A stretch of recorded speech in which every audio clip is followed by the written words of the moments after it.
നമസ്കാരം, ഞാൻ ബ്രിജേഷ്.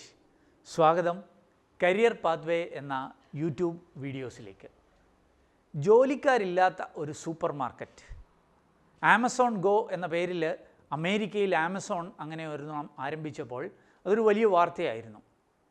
ഇപ്പോൾ അതിന് ബദലായി ഒരു സൂപ്പർ മാർക്കറ്റ് നമ്മുടെ കൊച്ചിയിൽ വൈറ്റിലയിൽ ഗോൾഡ് സൂക്കിൽ ആരംഭിച്ചിരിക്കുന്നു. വാട്ട് എ സെയിൽ എന്ന പേരിൽ. ക്യാഷറില്ല, സെയിൽസ്മാൻ ഇല്ല, മറ്റ് ഹ്യൂമൻ ഇൻ്റർഫിയറൻസ് ഒന്നുമില്ല. നമുക്കെന്തെങ്കിലും വാങ്ങിക്കണമെന്നുണ്ടെങ്കിൽ നേരെ അങ്ങോട്ട് വോക്ക് ഇൻ ചെയ്യാം, വേണ്ട സാധനങ്ങൾ നമ്മുടെ ബാഗിലിടാം, ഇറങ്ങിപ്പോകാം.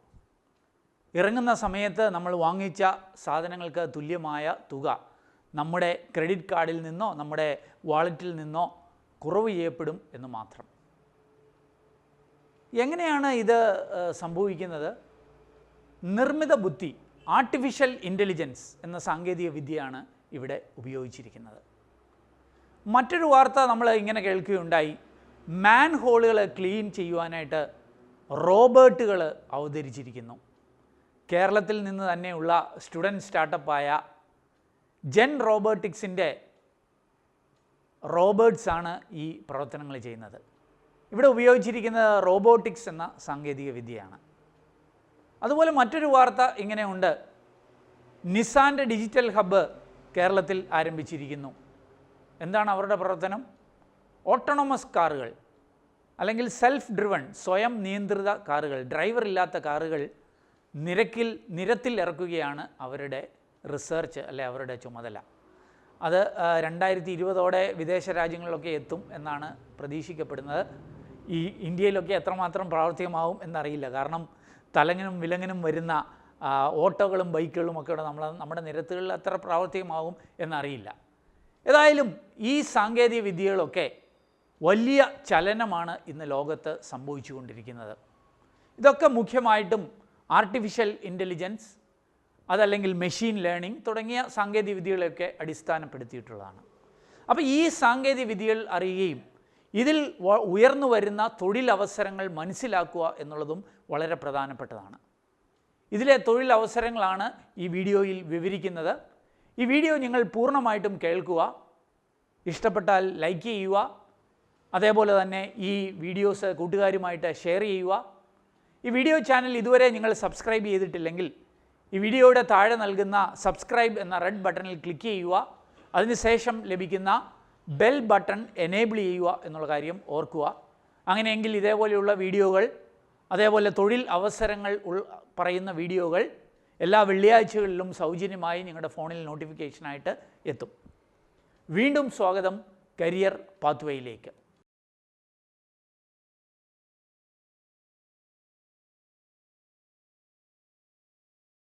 ഈ മെഷീൻ ലേണിങ്ങിലെയും ആർട്ടിഫിഷ്യൽ ഇൻ്റലിജൻസിലെയും ഒക്കെ അവസരങ്ങൾ വിവരിക്കുന്നത് ഡോക്ടർ മെൻഡസ് ജേക്കബാണ്.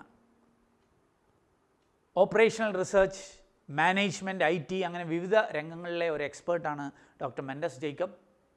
മഹാത്മാഗാന്ധി യൂണിവേഴ്സിറ്റിയുടെ സ്കൂൾ ഓഫ് ആപ്ലിക്കബിൾ മാത്തമാറ്റിക്സിൻ്റെ ഡയറക്ടറായിട്ട് മുൻപ് പ്രവർത്തിച്ച വ്യക്തിയാണ് doctor Mendus Jacob.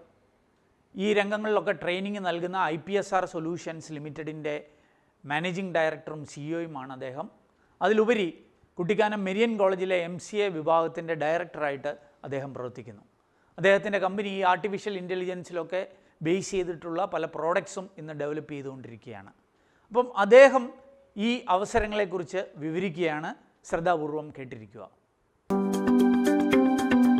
Artificial intelligence, machine learning ഇന്നത് ഏറ്റവും കൂടുതൽ ചർച്ച ചെയ്യപ്പെടുന്ന വേർഡ്സാണ്, പ്രത്യേകിച്ച് ടെക്നോളജിക്കൽ ഫീൽഡിൽ, IT ഫീൽഡിലൊക്കെ. നമ്മൾ ഇന്ന് ഏറ്റവും കൂടുതൽ അറിഞ്ഞോ അറിയാതെയോ ഉപയോഗിക്കുന്ന ഒരു ടെക്നോളജിയാണ് ആർട്ടിഫിഷ്യൽ ഇൻ്റലിജൻസ്. ഉദാഹരണത്തിന് നമ്മൾ കാർ ഡ്രൈവ് ചെയ്യുമ്പോൾ ഗൂഗിൾ മാപ്സ് യൂസ് ചെയ്യാറുണ്ട്. ഗൂഗിൾ മാപ്സ് വെച്ചിട്ട് നമ്മൾ പോകുമ്പോൾ കറക്റ്റ് ലൊക്കേഷനിൽ എത്താറുണ്ട്. അതോടൊപ്പം തന്നെ കുറേ ഇൻഫോർമേഷൻസ് ഗൂഗിൾ മാപ്സ് വഴി നമുക്ക് കിട്ടാറുണ്ട്, എവിടെയാണ് കൂടുതൽ ട്രാഫിക് കഞ്ചഷൻ, അങ്ങനെയുള്ള കാര്യങ്ങളൊക്കെ. പിന്നീട് നമ്മൾ ഊബറിൽ യൂസ് ചെയ്യുന്നവരാണ് പലരും. ഊബർ ടാക്സി നമ്മൾ വിളിക്കുമ്പോൾ നമുക്കറിയാം എത്തേണ്ട ലൊക്കേഷൻ അറിയാം, റൂട്ട് അറിയാം, അങ്ങനെയുള്ള കുറേ കാര്യങ്ങൾ, കുറേ ഇൻഫോർമേഷൻ ഊബർ ഈ ടെക്നോളജി യൂസ് ചെയ്യുന്നതുകൊണ്ട് ഊബർ ട്രാവൽ ചെയ്യുന്നവർക്ക് കിട്ടുന്നുണ്ട്. കൊച്ചിയിൽ ഈയിടെ ഒരു AI ഷോപ്പ് തുടങ്ങിയ കാര്യം പേപ്പറിനകത്തൊക്കെ ഉണ്ടായിരുന്നു. ഓൾറെഡി നമ്മൾ എല്ലാവർക്കും അറിയാവുന്ന കാര്യങ്ങളാണ്. ഇതുപോലെ തന്നെ ഇപ്പോൾ ഡ്രൈവർലെസ് കാറുകൾ ഇറങ്ങുന്നു. ഇതെല്ലാം ആർട്ടിഫിഷ്യൽ ഇൻ്റലിജൻസിൻ്റെ ആപ്ലിക്കേഷൻസാണ്. നമ്മുടെ കേരളത്തിൽ പ്രത്യേകിച്ച് ട്രിവാൻഡ്രത്ത് ടെക്നോ പാർക്കിൽ നിസാൻ ഡിജിറ്റൽ അവർ ആരംഭിച്ചു. നിസാൻ്റെ കാറുകൾ, ഫ്യൂച്ചർ കാറുകളെല്ലാം ഓട്ടോണമസ് കാറുകളാകാൻ പോവുകയാണ്. അതിൻ്റെയുള്ള റിസർച്ചും അതിനുള്ള ടെക്നിക്കൽ ഡെവലപ്മെൻറ്റും ഇവിടെ ട്രിവാൻഡ്രത്ത് അവർ ആരംഭിച്ചു കഴിഞ്ഞു. അതോടൊപ്പം മറ്റ് പല കമ്പനികളും ഇന്ന് ടെക്നോ പാർക്കിലേക്ക് അല്ലെങ്കിൽ ട്രിവാൻഡ്രത്തിലേക്ക്, കേരളത്തിലേക്ക് വരുന്നുണ്ട്. എന്നാൽ എന്താണ് ആർട്ടിഫിഷ്യൽ ഇൻ്റലിജൻസ്, എന്താണ് മെഷീൻ ലേണിംഗ്? പലപ്പോഴും സ്റ്റുഡൻസ് ചോദിക്കുന്ന ഒരു ചോദ്യമാണ്. ആർട്ടിഫിഷ്യൽ ഇൻ്റലിജൻസ് കുറച്ച് നാളുകൾക്ക് മുമ്പ് തന്നെ ഇവരുടെ കരിക്കുലത്തിലൊക്കെ ഉണ്ടായിരുന്നു, ബിടെക്കിൻ്റെയൊക്കെ അതുപോലെ MCA കരിക്കുലത്തിലുണ്ടായിരുന്നു, പഠിക്കാൻ തുടങ്ങിയിട്ടുണ്ട്. എന്നാൽ ഇന്നത് കൂടുതൽ ഒരു ബൂമാകുന്നതിൻ്റെ കാരണം എന്താണെന്നുള്ളതാണ് നമ്മൾ ഇപ്പോൾ ഡിസ്കസ് ചെയ്യുന്ന ഒരു കാര്യം. നമുക്കറിയാം ആർട്ടിഫിഷ്യൽ ഇൻ്റലിജൻസ് അല്ലെങ്കിൽ നാച്ചുറൽ ഇൻ്റലിജൻസ്. ആർട്ടിഫിഷ്യൽ ഇൻ്റലിജൻസ് എന്ന് പറഞ്ഞു കഴിഞ്ഞാൽ ഒരു മെഷീൻ അത് ക്രിയേറ്റഡ് ആകുമ്പോൾ ഉള്ള അതിൻ്റെ ഇൻ്റലിജൻസ് ആണ്. ഉദാഹരണത്തിന് ഒരു കമ്പ്യൂട്ടർ, അതിന് ഇൻബിൽറ്റായിട്ടൊരു ഇൻ്റലിജൻസ് ഉണ്ട്. നമ്മളൊരു പ്രോഗ്രാം കൊടുക്കുമ്പം അത് കമ്പ്യൂട്ടർ അത് എക്സിക്യൂട്ട് ചെയ്യുന്നു. അതുപോലെ തന്നെയാണ് നാച്ചുറൽ ഇൻ്റലിജൻസ്. നമ്മൾ ആസ് എ ഹ്യൂമൻ ബീങ് നമ്മൾ ക്രിയേറ്റഡ് ആയ സമയത്ത് നമുക്കൊരു ഇൻ്റലിജൻസ് ഉണ്ട്. അതിനാണ് നമ്മൾ നാച്ചുറൽ ഇൻ്റലിജൻസ് എന്ന് പറയുന്നത്. എന്നാൽ ഹ്യൂമൻ ബീങ്ങിൻ്റെ കാര്യത്തിൽ നമുക്കറിയാം, നമ്മൾ ഓരോ പീരീഡ് ഓഫ് ടൈം നമ്മൾ വളർന്നു വരുന്ന സമയത്ത് ഈ നാച്ചുറൽ ഇൻ്റലിജൻസ് കൂടിക്കൊണ്ടിരിക്കും. കാരണം നമ്മൾ കൂടുതൽ കാര്യങ്ങൾ എക്സ്പീരിയൻസ് ചെയ്യുമ്പോൾ, കൂടുതൽ ലേൺ ചെയ്യുമ്പോൾ നമുക്ക് ഈ ഇൻ്റലിജൻസ് കൂടിക്കൊണ്ടിരിക്കും. എന്നാൽ മെഷീൻ്റെ കാര്യത്തിൽ ഈ ലോജിക്ക് തന്നെ അപ്ലൈ ചെയ്യാൻ സാധിക്കുമെന്നുള്ളത് സയൻറ്റിസ്റ്റുകൾ മനസ്സിലാക്കി. അങ്ങനെയാണ് ഈ ആർട്ടിഫിഷ്യൽ ഇൻ്റലിജൻസ് ഗ്രോ ചെയ്യുന്ന ഒരു ഇൻ്റലിജൻസ് ആയിട്ട് മാറിയത്. അതായത് ആദ്യം ഇൻബിൽറ്റ് ആയിട്ടുള്ള ഇൻ്റലിജൻസ് ഓരോ ദിവസവും മെഷീനെ ലേൺ ചെയ്യുമ്പോൾ, കൂടുതൽ കാര്യങ്ങൾ ലേൺ ചെയ്യിക്കുമ്പോൾ അത് കൂടുതൽ ഇൻ്റലിജൻസ് മെഷീന് അക്വയർ ചെയ്യാൻ സാധിക്കുന്നു. അതർ വേർഡ്സ് നമുക്കതിനെ പറയാവുന്നത് മെഷീൻ ലേണിംഗ് എന്നത്. മെഷീൻ പഠിച്ചുകൊണ്ടിരിക്കുന്നു, മെഷീൻ ലേൺ ചെയ്തുകൊണ്ടിരിക്കുക. ഇന്ന് അതിന് കൂടുതൽ പ്രസക്തിയുണ്ട്. കാരണം ഇന്ന് മെഷീനെ പഠിപ്പിക്കാൻ വേണ്ടിയിട്ടുള്ള അൽഗോരിതംസ് കൂടുതൽ ഡെവലപ്പ് ചെയ്തിട്ടുണ്ട്. ഇന്ന് കൂടുതൽ ഡേറ്റ അവൈലബിൾ ആണ്. നേരത്തെ നമുക്കറിയാം ഒരു 100 വർഷം മുമ്പ് ഇത്രയും ഡേറ്റ അവൈലബിൾ അല്ലായിരുന്നു. അല്ലെങ്കിൽ ഒരു 25 വർഷം മുമ്പ് നമ്മൾ നോക്കിയപ്പോൾ കഴിഞ്ഞാലും ഇത്രയും വോളിയം ഓഫ് ഡേറ്റ ഇല്ല. ഇന്ന് ഡേറ്റ അവൈലബിൾ ആയിട്ടുണ്ട്, കൂടുതൽ അൽഗോരിതംസ് ഡെവലപ്പ് ചെയ്യാൻ സാധിക്കുന്നുണ്ട്. അപ്പോൾ മെഷീനെ പഠിപ്പിക്കാനുള്ള അൽഗോരിതംസ് കുറച്ചുകൂടി ആക്യുറേറ്റ് ആയിട്ട് വരുന്നു, കൂടുതൽ പഠനം എളുപ്പമായിട്ട് വരുന്നു. ആർട്ടിഫിഷ്യൽ ഇൻ്റലിജൻസ് ആക്ച്വലി 1957 ആദ്യത്തെ അൽഗോരിതം ഡെവലപ്പ് ചെയ്തതാണ്.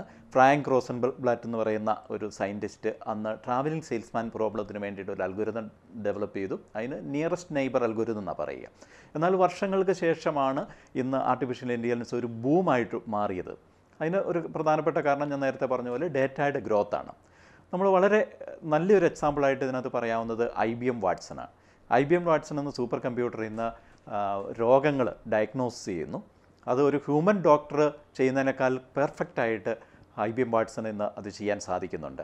അതോടൊപ്പം തന്നെ നമുക്കറിയാം, ഇന്ന് അമേരിക്കയിലൊക്കെ അഡ്വക്കേറ്റ്സിന് പകരം IBM വാട്സൺ ആണ് പല കേസുകളും അനലൈസ് ചെയ്ത് ആക്യുറേറ്റ് ആയിട്ടുള്ളൊരു സൊല്യൂഷൻ കൊടുക്കുക. ഇന്നൊരു ഹ്യൂമൻ അഡ്വക്കേറ്റിന് ചെയ്യാൻ സാധിക്കുന്നതിനേക്കാൾ കൂടുതൽ IBM വാട്സന് ഇന്ന് ചെയ്യാൻ സാധിക്കുന്നുണ്ട്.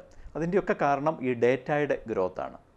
ഇന്ന് ആർട്ടിഫിഷ്യൽ ഇൻ്റലിജൻസ് എല്ലാ മേഖലകളിലും ഉപയോഗിക്കുന്നുണ്ട്. പ്രത്യേകിച്ച് എല്ലാ സോഫ്റ്റ്വെയർ പ്രോജക്റ്റിലും ഒരു AI കമ്പോണൻറ്റ് വരുന്നുണ്ട്. നമ്മൾ തന്നെ ഓൺലൈൻ പർച്ചേസൊക്കെ നടത്തുമ്പോൾ നമുക്കറിയാം, നമ്മൾ നേരത്തെ വാങ്ങിച്ച പ്രോഡക്റ്റ് അതുമായിട്ട് സാമ്യമുള്ളത് ഡിസ്പ്ലേ ചെയ്യുന്നു. അതുപോലെ തന്നെ നമ്മൾ ഒരു കാര്യം സെർച്ച് ചെയ്ത് കഴിഞ്ഞാൽ വീണ്ടും നമ്മൾ ആ സൈറ്റിൽ കയറിക്കുമ്പോഴത്തേക്കും അത് പ്രോംപ്റ്റ് ചെയ്ത് വരുന്നു സെർച്ച് ചെയ്യാനായിട്ടുള്ള. അപ്പോൾ ഇങ്ങനെയുള്ള കാര്യങ്ങളെല്ലാം ഇന്ന് സോഫ്റ്റ്വെയർ ആപ്ലിക്കേഷനിൽ ഉപയോഗിച്ച് തുടങ്ങി. അപ്പോൾ ഇതിൻ്റെ സ്കോപ്പ് എന്ന് പറയുന്നത് എനിക്ക് പറയാവുന്നത് ഇതാണ്: ഇനി ഫ്യൂച്ചറിൽ ഡെവലപ്പ് ചെയ്യാൻ പോകുന്ന എല്ലാ സോഫ്റ്റ്വെയർ പ്രോജക്റ്റിലും AIയുടെ ആർട്ടിഫിഷ്യൽ ഇൻ്റലിജൻസിൻ്റെ അല്ലെങ്കിൽ മെഷീൻ ലേണിങ്ങിൻ്റെ ഒരു കമ്പോണൻ്റ് ഉണ്ടാവും. അതാണ് ഇതിൻ്റെ സ്കോപ്പ് ഇത്രയും കൂടാനുള്ള ഒരു കാരണം. ഇനി ഒരു സ്റ്റുഡൻറ്റിനെ സംബന്ധിച്ചിടത്തോളം ഈ ഒരു മേഖലയിലേക്ക് അവൻ കടന്നു ചെല്ലണമെങ്കിൽ അവൻ എന്തൊക്കെ പഠിച്ചിരിക്കണം? തീർച്ചയായിട്ടും മെഷീൻ ലേണിങ് ഹോട്ട് ടെക്നോളജിയാണ്. കൂടുതൽ ജോബ് ഓപ്പർച്യൂണിറ്റീസ് അവിടെ വരുന്നുണ്ട്. അപ്പോൾ പല ലെവലിൽ ഉള്ള ജോബ്സ് അവിടെ അവൈലബിൾ ആണ്. ഇപ്പോൾ ഉദാഹരണത്തിന് പറയുകയാണെങ്കിൽ ഒരു അഡ്വാൻസ് ലെവലിൽ പോകണമെങ്കിൽ മാത്തമാറ്റിക്സ് നല്ല തറവായിരിക്കണം, സ്റ്റാറ്റിസ്റ്റിക്സ് നല്ല തറവായിരിക്കണം. മാത്തമാറ്റിക്സിൽ തന്നെ ലീനിയർ ഓൾജിബ്രയാണ് ഏറ്റവും കൂടുതൽ മെഷീൻ ലേണിംഗിൽ നിന്ന് ഉപയോഗിക്കുന്ന മാത്തമാറ്റിക്സിൻ്റെ ഒരു പാർട്ട്. അതുപോലെ തന്നെ സ്റ്റാറ്റിസ്റ്റിക്സ് നന്നായിട്ട് യൂസ് ചെയ്യുന്നുണ്ട്.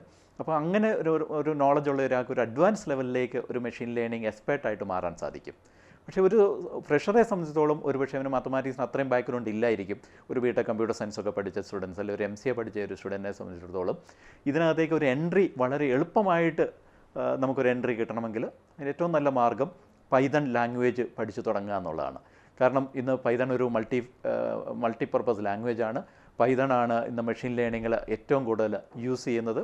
അതിന് കാരണം അത് വളരെ ഈസിയാണ്. അതോടൊപ്പം തന്നെ ഒത്തിരി ബിൽറ്റ് ഇൻ പാക്കേജസ് ഇന്ന് പൈതണിലുണ്ട്. മെഷീൻ ലേണിങ്ങിന് വേണ്ടിയിട്ട് യൂസ് ചെയ്യാൻ വേണ്ടിയിട്ടുള്ള നംപൈ, കെരാസ്, പാൻഡാസ് ഇങ്ങനെയൊക്കെ പറയുന്ന ഒത്തിരി ബിൽറ്റ് ഇൻ പാക്കേജസ് ഉണ്ട്. ഇവിടെ IPSRൽ പഠിച്ച പല സ്റ്റുഡൻസും, പ്രത്യേകിച്ച് പൈതൺ പഠിക്കുന്ന സ്റ്റുഡൻസ്, അവർക്ക് കോഴ്സ് തീരുന്നതിന് മുമ്പ് തന്നെ പ്ലേസ്മെൻറ്റ് കിട്ടുന്നുണ്ട്. മൾട്ടിനാഷണൽ കമ്പനീസിൽ അവരിന്ന് പ്ലേസ്ഡ് ആകുന്നുണ്ട്. പൈതൺ പഠിക്കുന്നവർക്ക് ആർക്കും വെയിറ്റ് ചെയ്യേണ്ടി വരുന്നില്ല. അപ്പം ജാവ പഠിക്കുന്ന സ്റ്റുഡൻസ് ആണെങ്കിൽ ഒരു മെഷീൻ ലേണിങ്ങിലേക്ക് ഓപ്റ്റ് ചെയ്യുന്നുണ്ടെങ്കിൽ അവർക്ക് ഇന്ന് പെട്ടെന്ന് പ്ലേസ്മെൻറ്റ് കിട്ടുന്നത് ഞങ്ങൾ കാണുന്നുണ്ട്. അപ്പോൾ എന്തായാലും ഒരു ഫ്യൂച്ചറിൽ 2-3 വർഷത്തേക്ക്, പ്രത്യേകിച്ച് 2020 വരെ വളരെ ബൂം ചെയ്യുന്ന ഒരു ടെക്നോളജി ആയിരിക്കും ആർട്ടിഫിഷ്യൽ ഇൻ്റലിജൻസ് അല്ലെങ്കിൽ മെഷീൻ ലേണിംഗ്. ഈ ഒരു ഫീൽഡിൽ ഒത്തിരി ഓപ്പർച്യൂണിറ്റീസ് ഇന്ന് സ്റ്റുഡൻസിന് കണ്ടെത്താൻ സാധിക്കും. അതിന് റിലവൻ്റ് ആയിട്ടുള്ള ടെക്നോളജി പഠിക്കുക എന്നുള്ളതാണ് ഏറ്റവും ഇമ്പോർട്ടൻ്റ് ആയിട്ടുള്ള കാര്യം. അപ്പം മെഷീൻ ലേണിങ്ങിലെയും ആർട്ടിഫിഷ്യൽ ഇൻ്റലിജൻസിൻ്റെയും ഒക്കെ അവസരങ്ങൾ നിങ്ങൾ മനസ്സിലാക്കി എന്ന് കരുതുന്നു. നിങ്ങൾക്ക് ഡോക്ടർ മെൻഡസ് ജേക്കബുമായിട്ട് കൂടുതൽ ഡൗട്ടുകൾ ചോദിക്കണമെന്നുണ്ടെങ്കിൽ അദ്ദേഹത്തിൻ്റെ നമ്പർ ഈ വീഡിയോയുടെ ഡിസ്ക്രിപ്ഷനിൽ നൽകിയിട്ടുണ്ട്. അദ്ദേഹവുമായിട്ട് നിങ്ങൾക്ക് കണക്റ്റഡ് ആകാം. ഈ വീഡിയോ കണ്ടതിന് നന്ദി. ഈ വീഡിയോ ഇഷ്ടപ്പെട്ടാൽ തീർച്ചയായിട്ടും നിങ്ങളുടെ കൂട്ടുകാരുമായിട്ട് ഷെയർ ചെയ്യാനായിട്ട് മറക്കല്ല്. ഈ വീഡിയോ ലൈക്ക് ചെയ്യുക. ഇതുവരെയും സബ്സ്ക്രൈബ് ചെയ്തില്ലെങ്കിൽ ഈ വീഡിയോയുടെ താഴെ നൽകുന്ന സബ്സ്ക്രൈബ് എന്ന റെഡ് ബട്ടൺ ക്ലിക്ക് ചെയ്യുക. നിങ്ങൾക്ക് എന്തെങ്കിലും ഡൗട്ടുകൾ എന്നോട് ചോദിക്കുവാനുണ്ടെങ്കിൽ ഈ വീഡിയോയുടെ താഴെ തന്നെ കമൻറ്റ് ചെയ്യാവുന്നതാണ്. ഏറ്റവും ശുഭകരമായ ഒരു തൊഴിൽ നേർന്നുകൊണ്ട് നിർത്തുന്നു. നന്ദി, നമസ്കാരം.